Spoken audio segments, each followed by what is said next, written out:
હવે America copy કરશે ભારતની ચૂંટણી વ્યવસ્થા।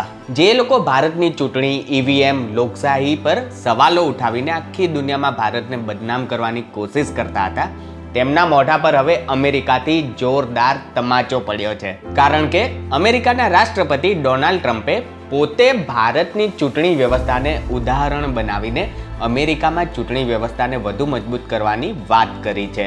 તાજેતરમાં ટ્રમ્પે ભારતના મુખ્ય ચૂંટણી કમિશનર જ્ઞાનેશ કુમાર સાથે થયેલી વાતચીતનો ઉલ્લેખ કર્યો। ટ્રમ્પના જણાવ્યા પ્રમાણે જ્ઞાનેશ કુમારે તેમના પ્રશાસનને સવાલ કર્યો કે અમેરિકામાં વેલિડ ફોટો આઈડી વગર ચૂંટણી કઈ રીતે થઈ શકે।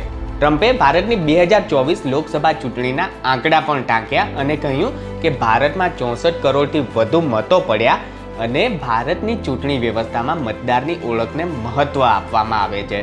અને આ વાતનો ઉપયોગ ટ્રમ્પ હવે અમેરિકામાં ધ સેવ અમેરિકા એક્ટ માટે કરી રહ્યા છે, જેનો હેતુ ફેડરલ ઇલેક્શન્સમાં મતદાર તરીકે નોંધણી માટે સિટીઝનશીપ પ્રૂફ અને વોટર આઈડી રિક્વાયરમેન્ટ્સને વધુ કડક બનાવવાનો છે।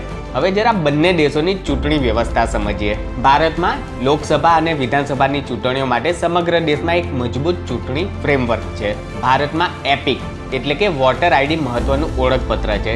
જો કે કેટલાક અન્ય માન્ય ફોટો આઈડી ડોક્યુમેન્ટ્સ પણ મતદાન વખતે સ્વીકારવામાં આવે છે।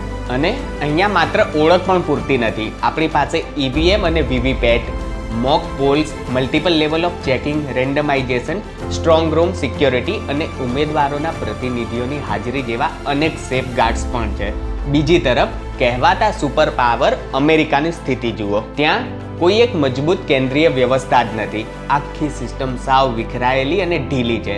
ત્યાં દરેક રાજ્ય પોતાના મન ફાવે તેવા નિયમો બનાવીને બેઠું છે। કેટલાક રાજ્યોમાં તો કોઈ પણ માન્ય ફોટો આઈડી વગર માત્ર સોગંદનામું આપીને કે પ્રોવિઝનલ બેલેટના નામે મતદાન થઈ જાય છે।